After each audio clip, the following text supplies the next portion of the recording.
Hola a todos, muy bienvenidos a un nuevo capítulo del podcast de la H a la Z. Hoy voy a partir con una pregunta directa.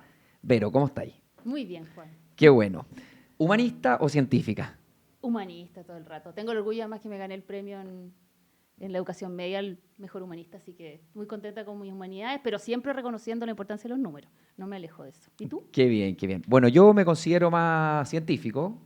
Fui formado bajo el frío rigor de los números, pero también entiendo la importancia de la humanidad en general en la formación de la gente. Y bueno, justo de este tema es lo que vamos a hablar hoy día. Y para eso tenemos a una invitada de lujo, María José Naudón. ¿Cómo están? Bien, Oye, bien, ¿y gracias tú? por la invitación y yo voy a partir diciéndoles que esa distinción es la que no hay que hacer, humanista o científico. Muy bien, enseñándonos.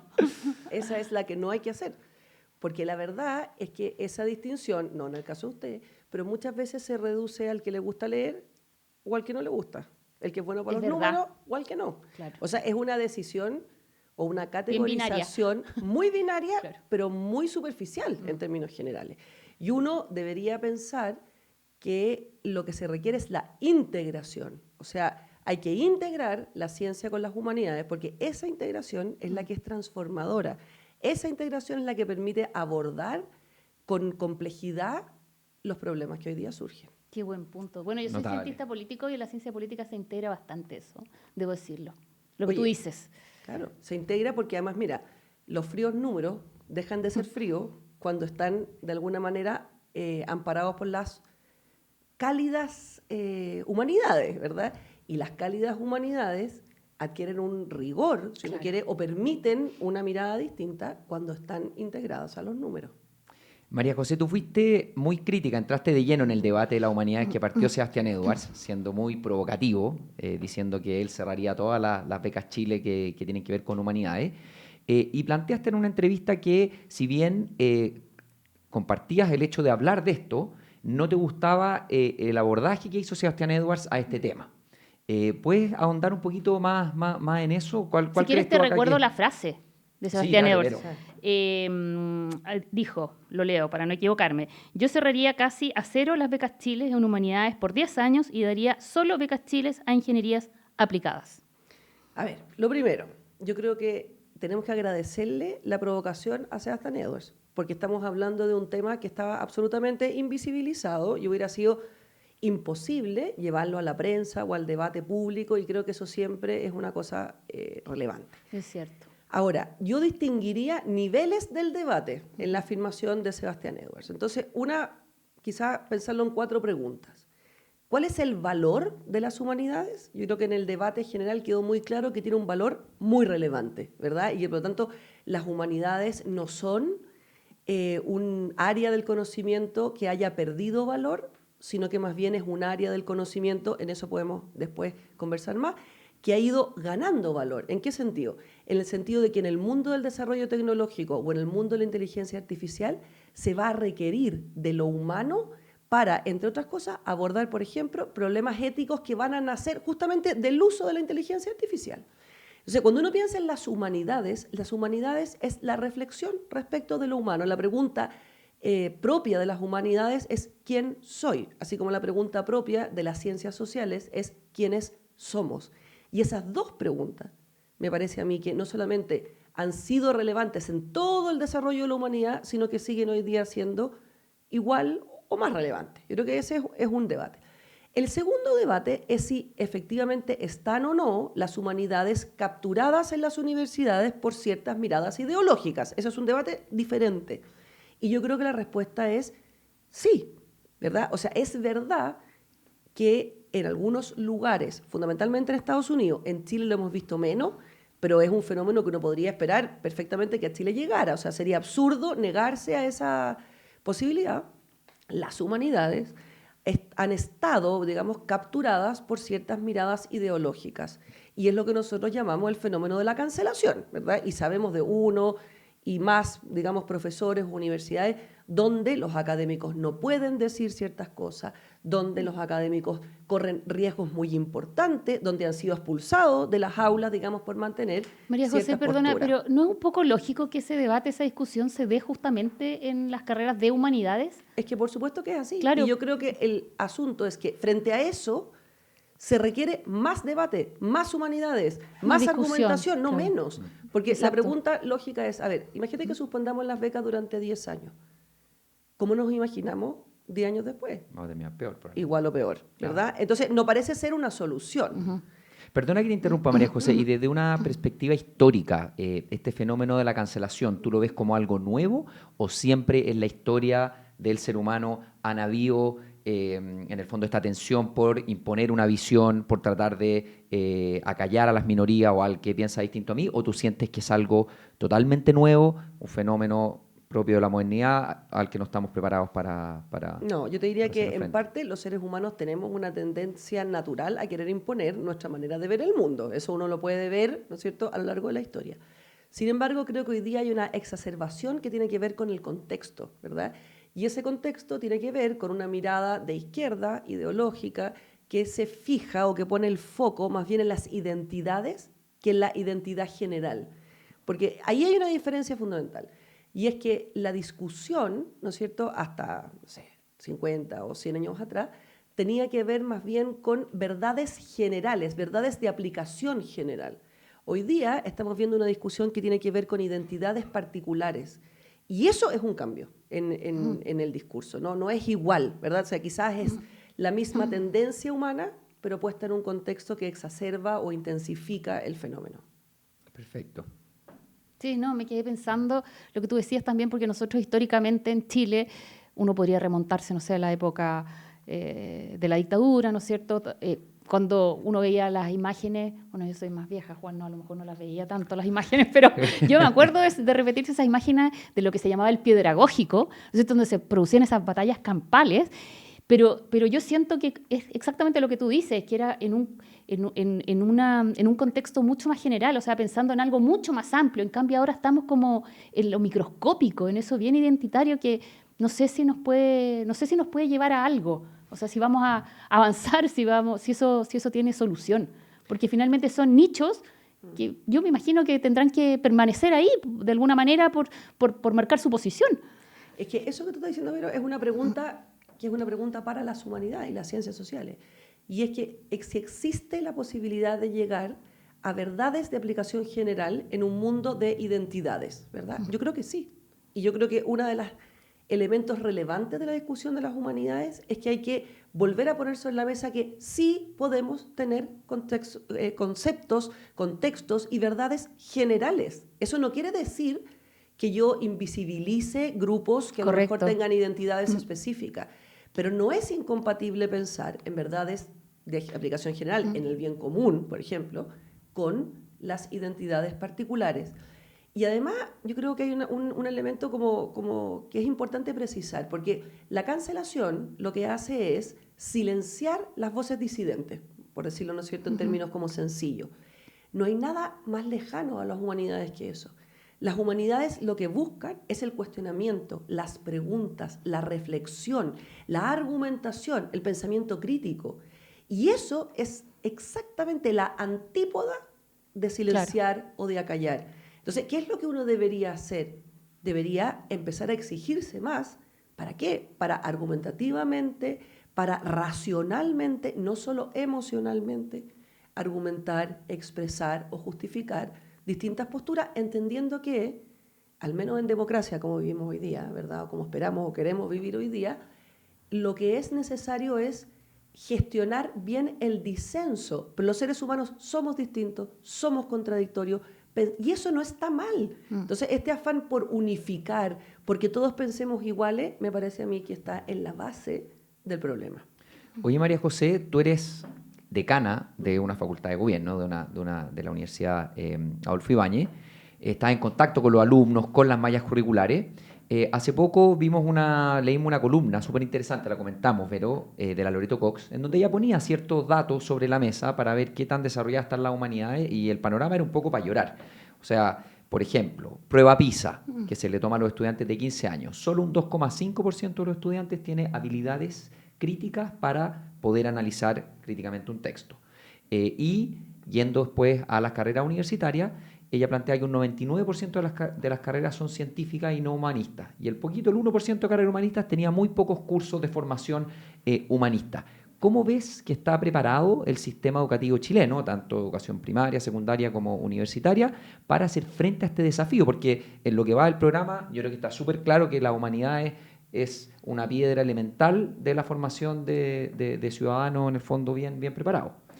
Mira, en la educación escolar yo creo que es crítico. O sea, ahí la formación en humanidades está al debe, pero gruesamente.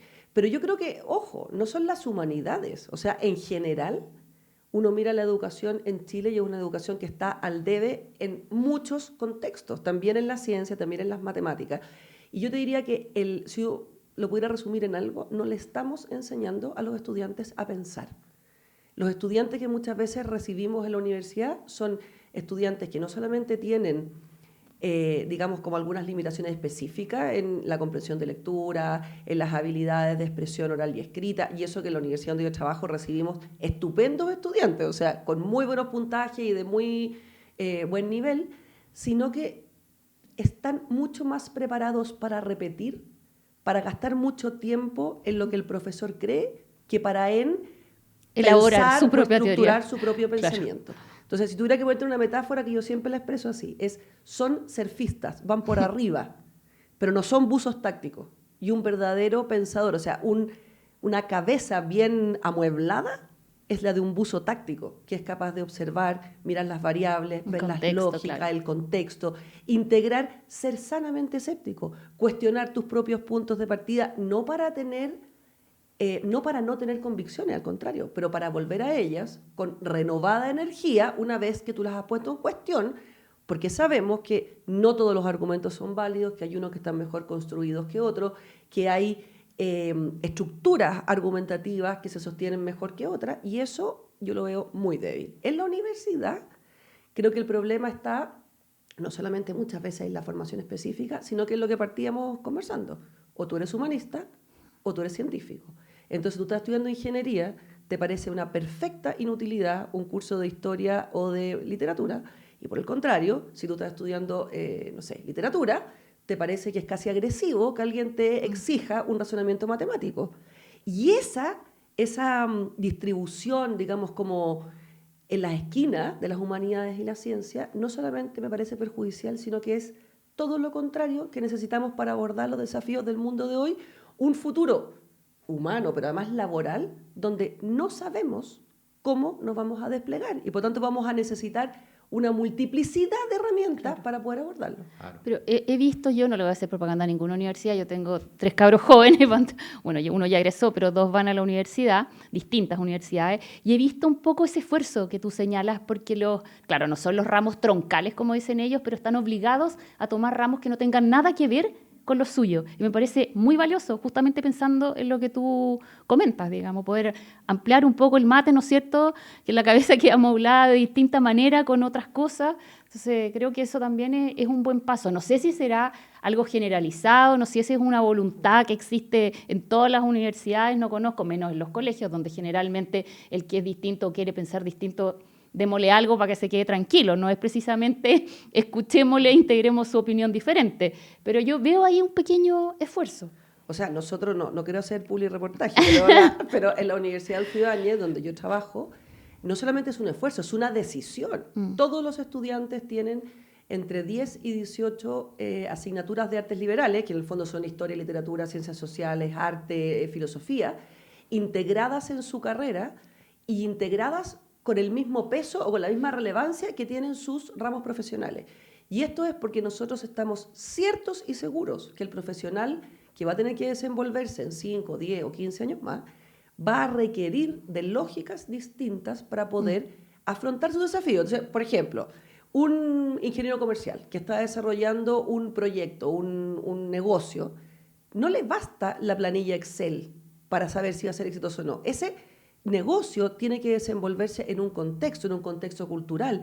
El producto se lo entrega a determinadas personas. Sus organizaciones funcionan hoy día distinto que antes. Si es una fusión, no sé, pensemos mil casos concretos, lo que va a requerir son miradas de campo social. Entonces, pensar en la integración, por ejemplo, de la sociología con la ingeniería comercial, que parecería una locura, a mí me parece que es plenamente hoy día atingente.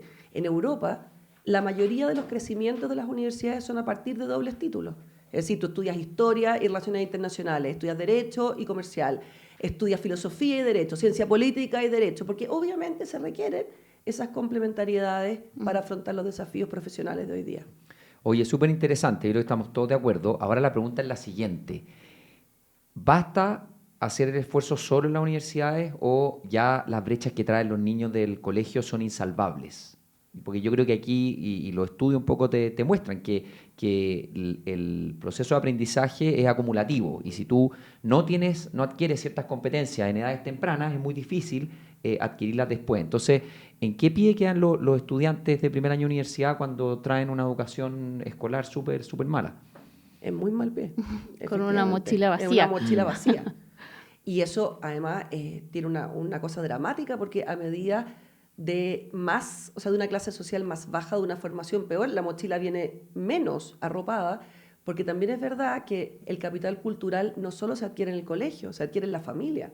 Entonces, familias donde hay libros, familias donde los padres leen, familias donde hay una conversación y se discute, son niños que naturalmente están más abiertos, más capacitados, casi sin darse cuenta, para afrontar ciertos desafíos. Ahora, yo creo que el desafío del Estado es que la verdadera igualdad de oportunidades tiene que ver con la educación. O sea, tiene que ver con que esa mochila relativamente esté arropada con los mismos elementos. Porque si no, uno puede tratar con muchas políticas públicas de intentar igualar la cancha, pero la verdad es que la cancha parte desigual muchísimo antes. Y eso es un hándicap, pero difícil de hacerse cargo. Antes se le daba igual importancia, yo me acuerdo en el colegio, a los debates, por ejemplo, había concursos de debates y uno participaba con distintos colegios. Bueno, y la misma clase de educación cívica yo creo que contribuía mucho también a eso. Y todo eso ya, no sé, debe haber, supongo yo, colegios, pero por lo menos los que a mí me tocó experimentar con los míos, no.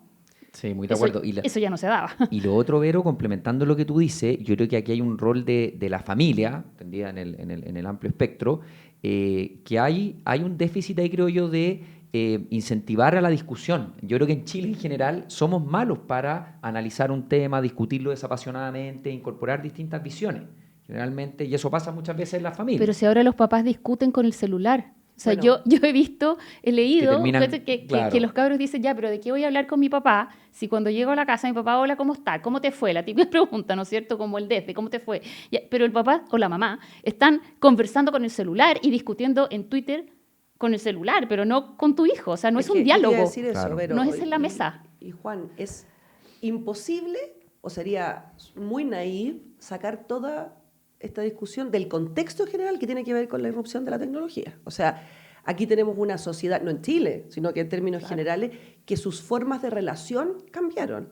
Entonces, ahí hay un desafío para la educación que a mí me parece fascinante.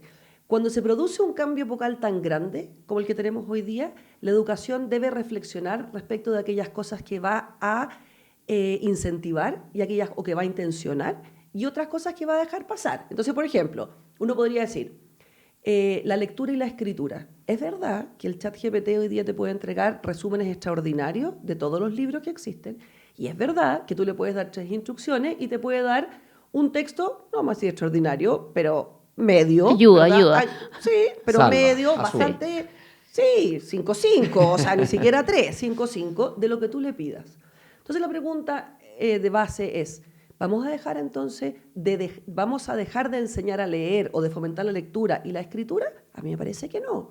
Probablemente habrá otras cosas, por ejemplo, la combinación de datos. O sea, si tú le metes al ChatGPT muchos datos y te da súper buenas conclusiones, a mí me parece que eso es extraordinariamente hábil, bueno, claro, y valioso. Ahorra tiempo. Entonces eso a lo mejor es una habilidad que a lo mejor vamos a tener que ir desarrollando de otra manera. Entonces, si yo creo que la lectura y la escritura, al final, son fundamentales, lo que yo haría sería defender la conversación. O sea, claro, hay que volver a incentivar lo que para nosotros era obvio. Para nosotros 3, a lo mejor tú, Juan, un poco menos, pero igual. No te conversar. No, todos somos de otra generación. Ya, los amigos, claro, los hermanos, la familia, conversábamos. Oye, la sobremesa. Entonces ahora hay que incentivar esa conversación. En los colegios, en la familia, hay que ponerle énfasis.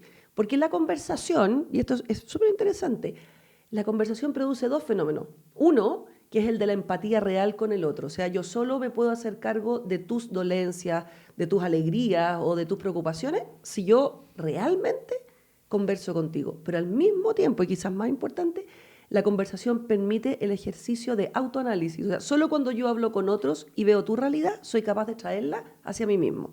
Sin conversación, no hay empatía y no hay autoconocimiento. Y eso significa sociedades pobres en todos los niveles. Y lo otro es que también uno con la conversación es capaz de poner temas que a uno le interesan, ¿no es cierto?, como en el radar del otro. Y ese otro, que a lo mejor nunca había tocado ese tema, yo lo veo en los míos, se transforman en una especie como de voceros de ese tema en grupos a los cuales yo nunca voy a llegar. Por ejemplo, me refiero a los temas de feminismo. O sea, yo no voy a llegar al grupo de rugbyistas, por ejemplo, porque no tengo esa instancia, no voy al camarín con ellos, pero mi hijo sí puede llegar a ese grupo. Entonces, cuando yo logro conversar, transmitir, que él entienda a lo mejor una mirada, no necesariamente que esté de acuerdo en todo, ¿no es cierto? Pucha, llego a otros lugares donde no podría llegar si no converso. Es que tú, Vero, dijiste una cosa que es fundamental.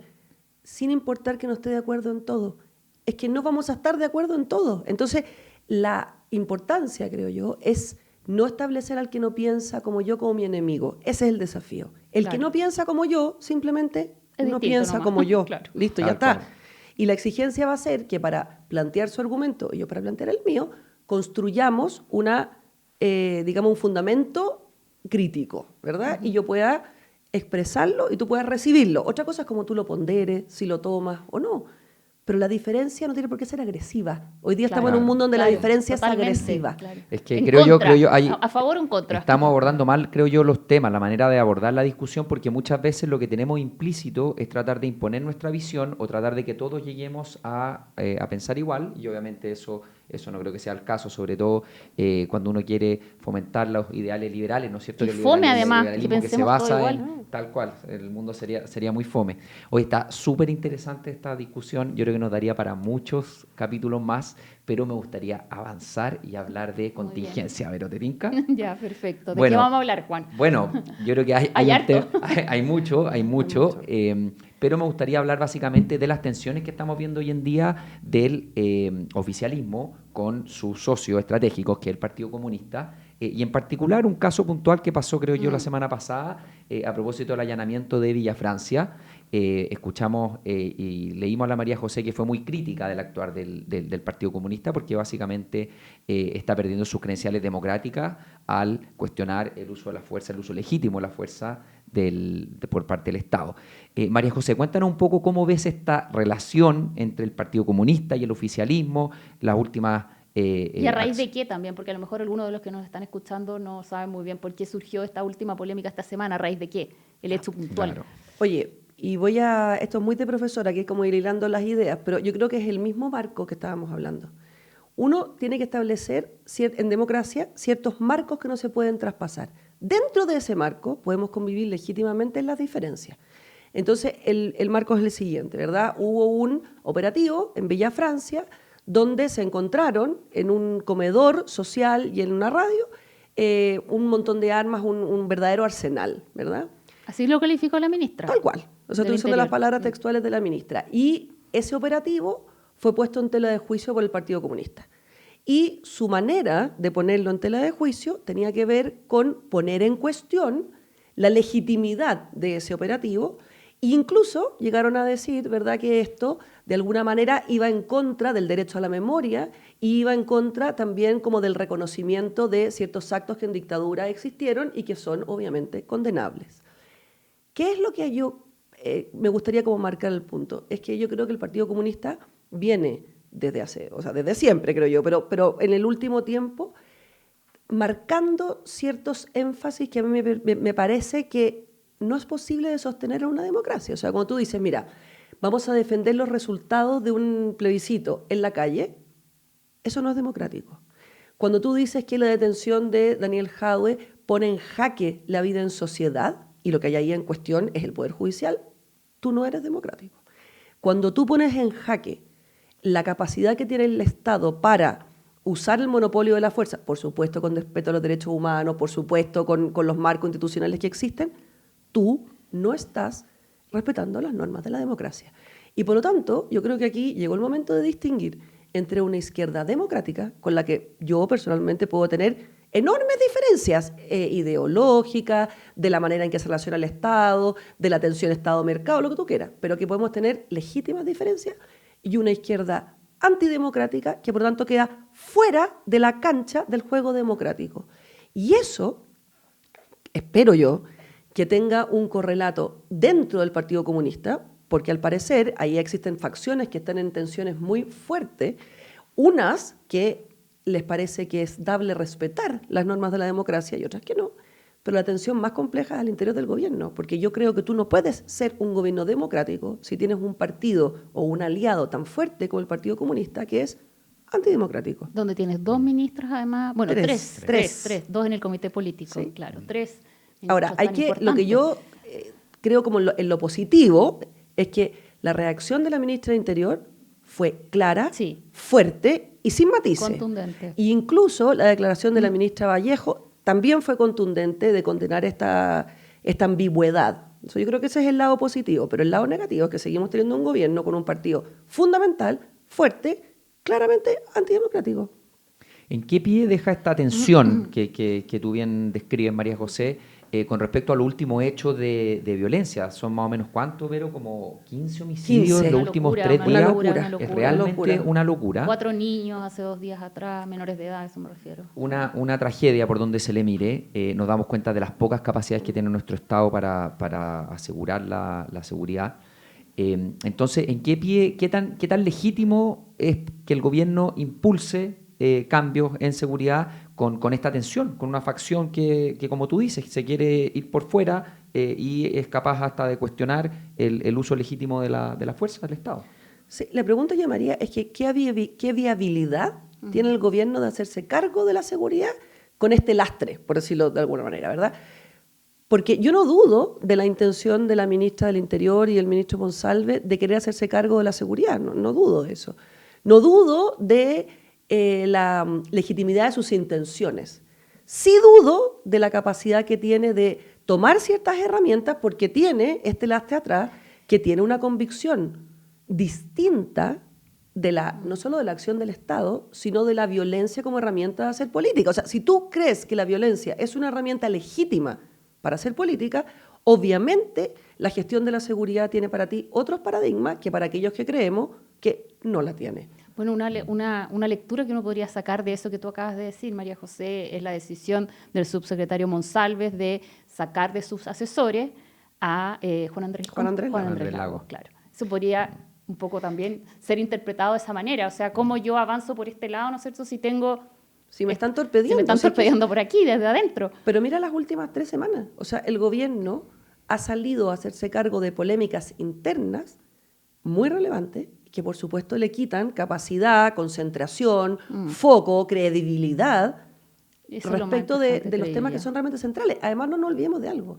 Este es un gobierno, por lo menos el Frente Amplio y el Partido Comunista directamente, y el socialismo democrático con matices, diría yo, que para el estallido social no tuvieron capacidad de decir la violencia no es legítima y entonces párele, ¿verdad? Fue todo lo contrario. Convicción. Exacto, todo lo contrario. Entonces, sus volteretas, por decirle de alguna manera, ¿verdad?, tienen un fallo de credibilidad y es perfectamente legítimo que alguien diga, a ver, ¿cuán sustentables en el tiempo son? ¿Cuán profundas son estas convicciones o estos cambios? Yo al menos no he visto ni una sola vez un argumento que te permita decir, sí, aquí hay una reflexión de fondo que me ha puesto en otro lugar. Yo he visto giros que celebro, pero yo no sé claro, qué tan profundo, qué el tan giro, profundo ¿no? o qué viabilidad tienen en el tiempo. Entonces, cuando sean oposición, ¿van a ser Bueno, esa esas es la convicciones pregunta. ahí? ¿O van a cambiar? ¿O van a volver? Tal No hay cual. nada. Ese es un súper buen punto, porque uno al final, uno escucha declaraciones, no sé, del Partido Comunista, Lautaro Carmona, y uno entiende desde dónde habla. Pero cuando uno ve al gobierno, el mismo presidente, uno no sabe si sus declaraciones o sus posturas son pragmáticas y le sirven simplemente por un tema funcional para seguir administrando el Estado o de verdad hay una reflexión profunda y un Pero mea culpa. esa es una duda muy razonable, que Claro, tienen todos tal los cual. chilenos, muy razonable. Pero esa duda empaña, creo yo, toda el actuar del gobierno y lo deja debilitado, porque todos al final del día estamos dudando si efectivamente el presidente al salir a condenar la violencia lo está haciendo por convicción o por un tema de estrategia política, por táctica. Y creo yo que ahí ese es un talón de Aquiles que tiene el gobierno y que creo yo que lo va a acompañar hasta el final de su administración. Lo otro, Juan, María José, que desgasta muchísimo de cara también a las personas, es que uno ve la relación que existe, no solo la incomodidad que produce en el propio gobierno, ¿no es cierto?, partiendo por la vocera, la ministra del Interior, el mismo presidente, sino que también sus socios. O sea, el Partido Socialista en este momento está a las patadas completas con el Partido Comunista. O sea, la Paulina Bodanovich con Lautaro Carmona es una teleserie aparte, digamos, pero también es una buena es teleserie. una buena teleserie, sí. La deberían poner en prime. Sí, no, pero eso también debilita, obviamente, resta credibilidad. Mira, yo quiero ser súper clara con esto. Yo celebro que el presidente haya girado. Creo que le hace bien al país, o sea, que es mejor. Dudo si ese giro va a ser permanente en el tiempo o no, pero lo prefiero, o sea, obviamente lo prefiero, o sea, me parece Tengo la misma mucho opinión. mejor, o sea, por supuesto que sí. Ahora, creo que además hay que agregarle dos cosas.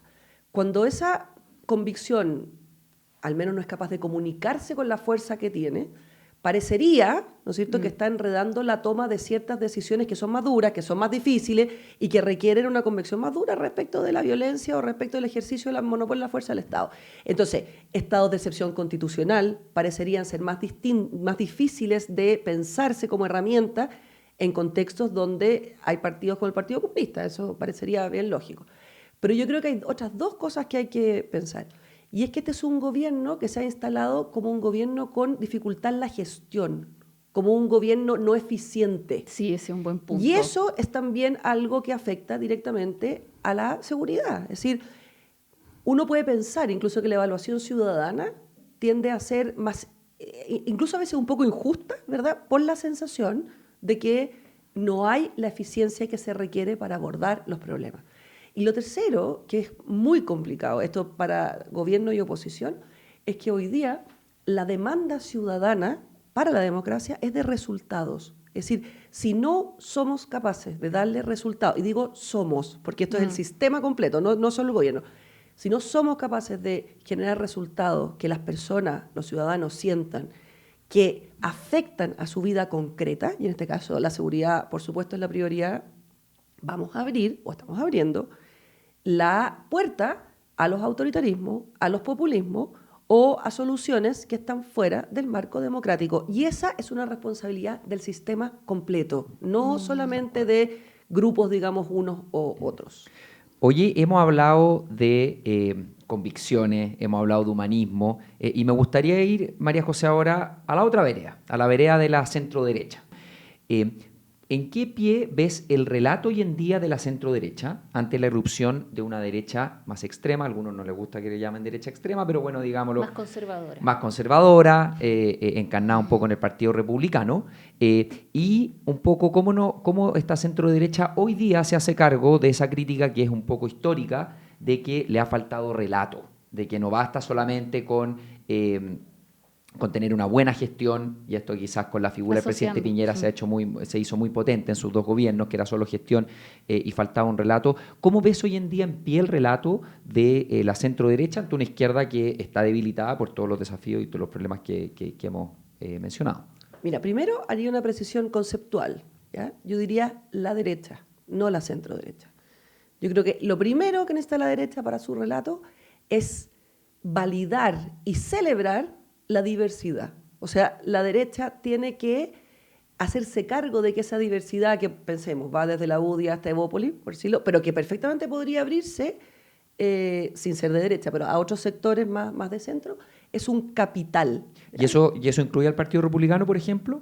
No, para mí no incluye al Partido Republicano. Yo entiendo que habla de amarillos y demócratas. No, yo creo que la derecha, yo hoy día digo la UDI, Renovación Nacional, Evópolis. Eso es para mí la derecha, con sus matices, con sus particularidades, con sus características particulares, ¿verdad? Pero cuando tú dices abrirse a otros sectores de centro, y ¿te esa refieres? derecha creo yo que tiene que definirse y desde ese lugar abrirse hacia otros sectores, digamos, amarillo demócratas, que no son de derecha, pero que tienen o pueden compartir ciertos espacios, digamos, pensando en el futuro, en un gobierno, lo que sea.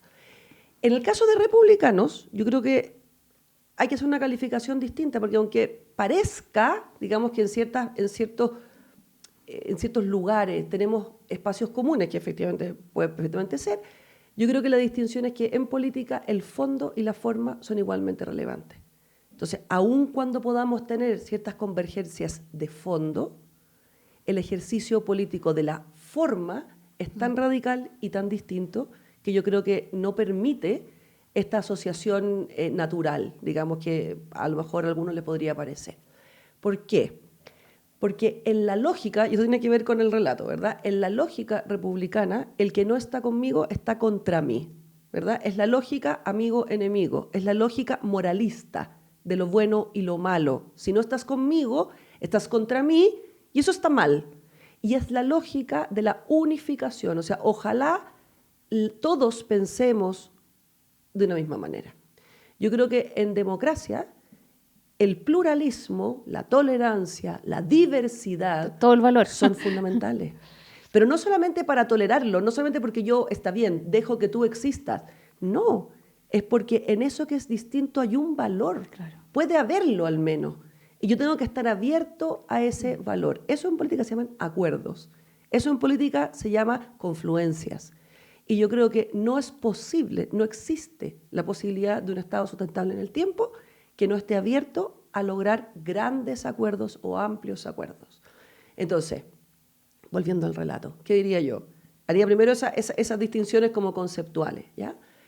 Yo creo que el problema del relato de la derecha, no de la centro-derecha, de la derecha, tiene que ver con que se ha quedado encapsulado por criterios economicistas, es decir, ha entregado una sensación de que el bienestar está ligado al PIB, está ligado al sueldo mínimo, está ligado, no sé, a otros, digamos, indicadores, que son muy importantes, por supuesto que sí. Yo soy la primera que defiendo el crecimiento, el emprendimiento, pero no es suficiente. Entonces, ese relato tiene que incorporar variables de campo social. Ese relato no puede obviar el efecto que una sociedad tiene la corrupción, el efecto que tienen los abusos, la imposibilidad de pensar en un futuro, la esperanza, la confianza. O sea, hay palabras, hay conceptos que ese relato tiene que incorporar. Y si no lo hacemos, quedamos cortos. Y otro que creo yo que tiene que incorporar es la distinción entre lo conservador y lo antidemocrático. O sea, en democracia es perfectamente válido que existan posturas conservadoras, por ejemplo, estar en contra del aborto. Eso es perfectamente democrático. Y entonces, en esa pluralidad de la derecha, hay que articular esas visiones más conservadoras y más liberales, sin tener la tendencia de calificar como antidemocrático aquello que es conservador. Antidemocrático es un marco distinto. Buenísimo. Sí, me quedé pegada, interesantísimo. Sí, no, muy, se pasó, sí, obvio, claro, que sí. tal cual. Bueno, y importante los liderazgos, ¿no es cierto, María José? Bueno, obvio. En todo esto, porque la política sin liderazgo sí, no funciona. Exacto. Oye, los liderazgos, y esos liderazgos yo creo hoy día tienen un desafío muy difícil, porque es verdad que la retribución de votos o del corto tiempo está mucho más asociada a exacerbar posturas que a lograr acuerdos. Eso es completamente cierto. Y los liderazgos, en cambio, que están pensando más en la gobernabilidad, ¿verdad?, más en el largo plazo, tienen que tener otras lógicas. Entonces, la pregunta es cómo uno articula esas dos cosas que son reales y son fundamentales. Y yo creo que una posibilidad es que uno tiene que ser muy claro en el discurso, tener mucho carácter, como les gusta decir, ¿verdad?, a los republicanos, o tener mucha fuerza en ciertos temas. Por ejemplo, soy implacable en seguridad, soy implacable en crecimiento, pero hay otros temas donde podemos obviamente incorporar, matizar, cambiar. Entonces, yo diría que lo que hay que eliminar en esos liderazgos, y esto es muy difícil, es la lógica amigo-enemigo. O sea, esta es una lógica de construcción social conjunta. Oye, yo me quedé cuando tú antes estabas terminando tu idea, perdona Juan, me quedé pegada cuando tú dijiste el primer error, o sea, hay que hablar de la derecha. Entonces, yo en lo personal siempre trato de hacer mi propia distinción y digo, no, yo soy de centro derecha. Entonces eso yo tendría de acuerdo a esta conversación, yo tendría que empezar a resetearme y decir, no, yo soy de derecha sin complejo. Obvio, yo soy de derecha liberal. Yo soy de derecha más conservadora. O sea, tú eres de las que cree no sé. que el centro no existe, es un poco es una entelequia. No sé si el centro no existe, pero yo soy de las que cree que los conceptos son mucho más plurales de lo que parecen, ¿verdad? Entonces, puede ser de derecha dos personas que tienen posturas, por ejemplo, respecto del aborto plenamente Claro, diferentes. generalmente valóricas, sí, claro. Puede ser de derecha personas que tengan matices respecto de el equilibrio del Estado y los particulares, también, ¿verdad? Entonces, esos matices a mí me parecen una riqueza. Sí. Y por lo tanto yo los incluiría. Lo que pasa es que nos movemos en un marco normativo ideológico donde tenemos valores compartidos. ¿Creemos en la participación de los particulares? Creemos. ¿Creemos en la libertad? Creemos. ¿Creemos en el respeto al otro? Creemos. ¿Creemos que en la división de los poderes del Estado? Creemos. ¿Creemos en el ejercicio monopolio de la fuerza? Creemos. ¿Creemos que la violencia no es una herramienta para el ejercicio de la política? También lo creemos. ¿Creemos en la pluralidad? ¿Creemos en el respeto al otro? También creemos. Y en ese marco, hagamos un espacio amplio donde muchas sensibilidades puedan sentirse acogidas. Y fuera de ese marco, dejamos lo que es antidemocrático y listo. Y en el caso de republicanos, que yo no creo que, para que este es un punto súper importante, yo no creo que sean antidemocráticos, en absoluto. Conservadores sí, antidemocráticos no, y a mí lo conservador no me produce ningún problema.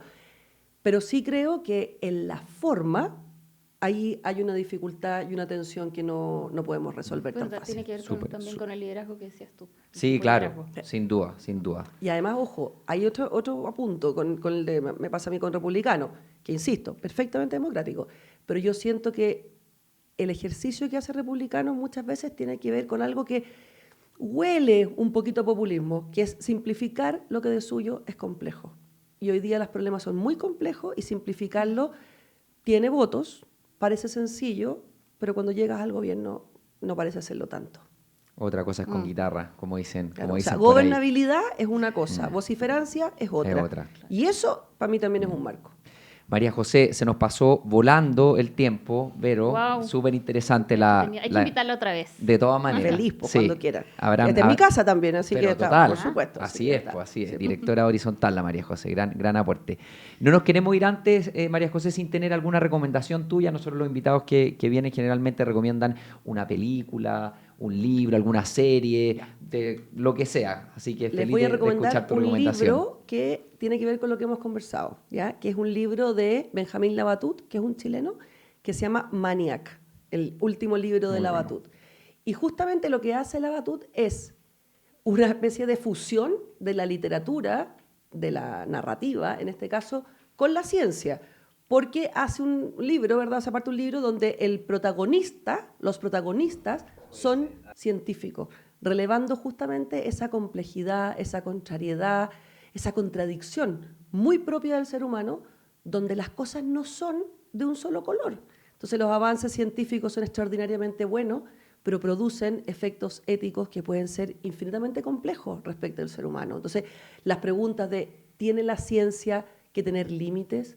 ¿Los seres humanos podemos avanzar, digamos, infinitamente sin resguardo? Son preguntas que están ahí y que son preguntas de una integración profunda de las humanidades y las ciencias. Buenísimo. Oye, muy buen libro, me tocó leerlo, realmente bueno, así que lo recomendamos. Y aprovecho de comentar también que hoy día lo escuché en la radio, que el New York Times sacó una lista de los 100 libros de los Te iba a mejores decir lo del mismo, siglo sí. XXI, en el número 83, Benjamín Labatut con Maniac, así que... Pero no es Maniac, creo que es un verdor terrible, que es el de, el primero, antes, es el primero. el primero. Este, Maniac, tuvo mucho éxito porque Y lo lo recomendó recomendó Obama, exactamente. Tal Pero cual. en la lista está un verdor Está el verdor terrible, terrible. que es más o menos la misma línea, Ya. mucho más cortito. Así que si alguien quiere partir como por el aperitivo, un Yo voy a verdor anotarlo terrible, todo, porque plato no me he de leído fondo, ninguno de los dos. Maniac. Súper bueno. Bueno, así que con esa tremenda recomendación nos despedimos a todos, que estén bien y hasta la próxima.